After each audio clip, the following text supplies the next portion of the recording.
गुरु दत्त भारतीय सिनेमा का वह चमकता सितारा जिसने अपने गहरे विचारों, भावनात्मक कथाओं और उत्कृष्ट फिल्म निर्माण से सिनेमा को एक नई ऊंचाई दी। उनका नाम भारतीय फिल्म इतिहास में एक ऐसे फिल्म निर्माता के रूप में दर्ज है जिसने कला, साहित्य और सिनेमा को मिलाकर अनमोल कृतियां रची। ये कहानी है उस शख्स की जिसने अपने छोटे जीवन काल में भारतीय सिनेमा को अमर कृतियां दी। गुरु दत्त का जन्म 9 जुलाई 1925 को कर्नाटक के बेंगलुरु में हुआ। उनका असली नाम वसंत कुमार शिवशंकर पादुकोण था। उनके परिवार का संबंध शिक्षा और साहित्य से था। उनकी मां वसंती पादुकोण एक शिक्षिका और लेखिका थी। गुरु दत्त का बचपन आर्थिक तंगी के बीच बीता।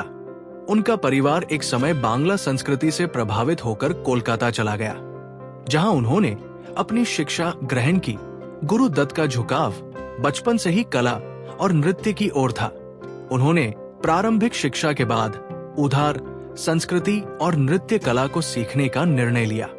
गुरु दत्त ने अपने करियर की शुरुआत कोलकाता से की, लेकिन उनके जीवन में बड़ा मोड़ तब आया जब उन्हें प्रभात फिल्म कंपनी में एक अवसर मिला।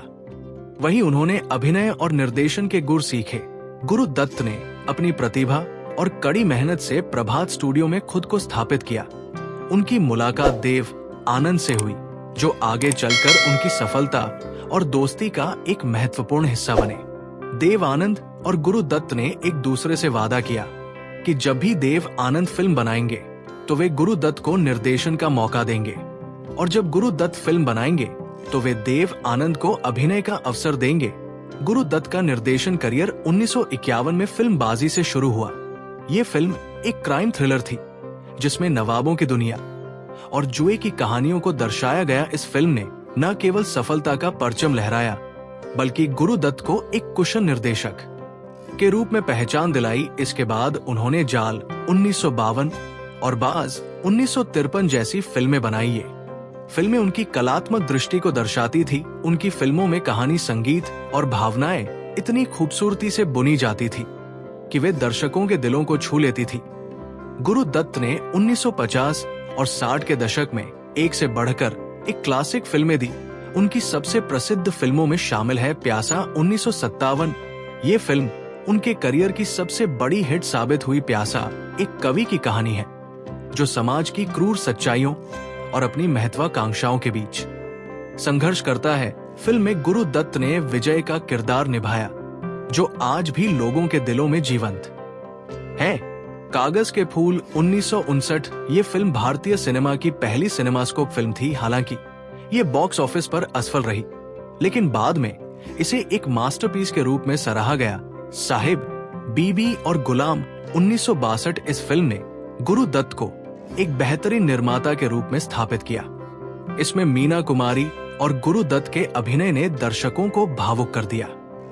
गुरु दत्त की फिल्मों में उनके गहरे और संवेदनशील दृष्टिकोण की झलक मिलती है।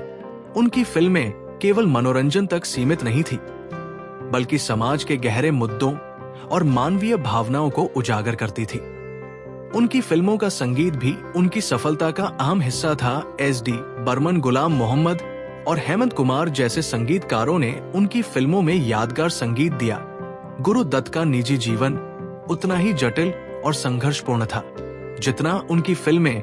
उन्होंने गायिका गीता दत्त से शादी की, हालांकि उनका वैवाहिक जीवन तनावपूर्ण रहा। काम के दबाव, निजी समस्याएं और गीता दत्त के साथ संबंधों में खटास ने उनके जीवन को कठिन बना दिया। उनकी जिंदगी में वहीदा रहमान का नाम भी जुड़ा, लेकिन ये रिश्ता भी एक अधूरी कहानी बनकर रह गया। गुरु दत्त ने 10 अक्टूबर 1964 को मात्र 39 साल की उम्र में इस दुनिया को अलविदा कह दिया। उनकी मौत आज भी रहस्य बनी हुई है। कुछ लोग इसे आत्महत्या मानते हैं, तो कुछ इसे एक दुर्घटना। गुरु दत्त की फिल्में उनकी अनोखी सिनेमाई दृष्टि और गहरे संवेदनशील विचारों की मिसाल थी। उनकी फिल्मों में काव्यात्मकता, सामाजिक आलोचना और भावनाओं का गहराई से चित्रण होता था। वे कहानी के साथ साथ दृश्य और ध्वनि का ऐसा समावेश करते थे कि दर्शक उनकी फिल्मों से गहराई से जुड़ जाते थे। गुरु दत्त की फिल्मों में छायांकन, सिनेमाटोग्राफी का बड़ा योगदान था। उन्होंने रोशनी और छाया का इस्तेमाल इतने प्रभावशाली तरीके से किया कि हर फ्रेम अपनी कहानी बयां करता था। उदाहरण के लिए प्यासा और कागज के फूल में कई दृश्य ऐसे हैं जो उनकी मानसिक स्थिति और कहानी की भावना को बखूबी दर्शाते हैं।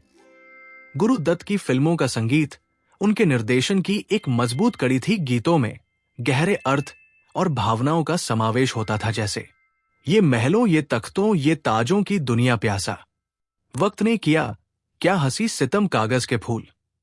उनकी फिल्मों में समाज के बड़े मुद्दों को संवेदनशीलता के साथ प्रस्तुत किया गया, जैसे प्यासा में गरीबी, साहित्यकारों की उपेक्षा और समाज का दोहरा चेहरा, साहिब बीबी और गुलाम में पारंपरिक विवाह और नारी असमानता। उनकी फिल्मों में नायिकाओं को केवल सुंदरता के प्रतीक के रूप में नहीं दिखाया गया, बल्कि उन्हें जटिल, संवेदनशील और आत्मनिर्भर किरदारों में गढ़ा गया। गीता दत्त और वहीदा रहमान जैसी अदाकाराओं ने उनके सिनेमा में यादगार भूमिकाएं निभाई।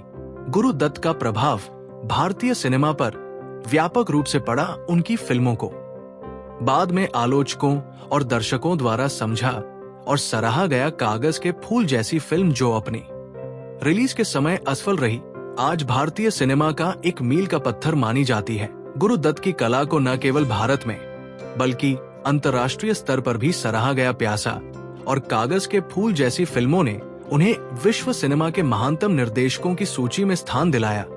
गुरु दत्त की शैली ने आगे की पीढ़ियों के फिल्म निर्माताओं को प्रेरित किया। आज भी कई निर्देशक उनके सिनेमाई दृष्टिकोण को आदर्श मानते हैं। उनकी फिल्मों को फिल्म निर्माण के छात्रों द्वारा पढ़ा और समझा जाता है। गुरु दत्त की जिंदगी में संघर्ष केवल उनके काम तक सीमित नहीं था।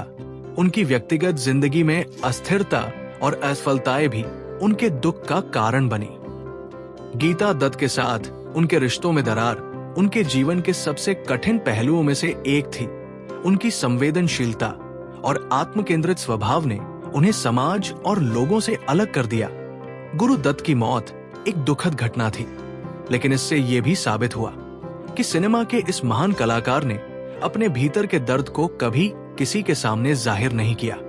गुरु दत्त की फिल्मों का महत्व समय के साथ और बढ़ता गया। उनकी कला को समझने और सराहने के लिए दर्शकों को केवल फिल्में देखने की आवश्यकता नहीं है, बल्कि उनके पीछे छिपे विचारों और संदेशों को महसूस करने की जरूरत है।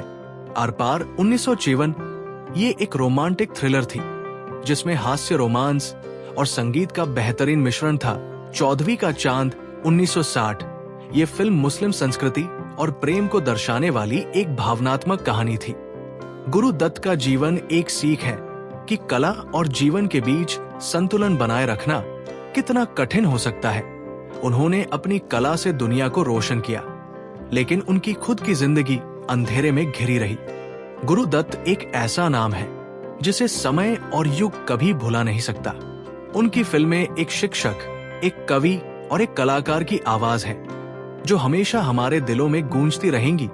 अंततः गुरु दत्त का जीवन हमें ये प्रेरणा देता है कि कला अमर होती है और सच्चा कलाकार अपनी रचनाओं के माध्यम से हमेशा जीवित रहता है।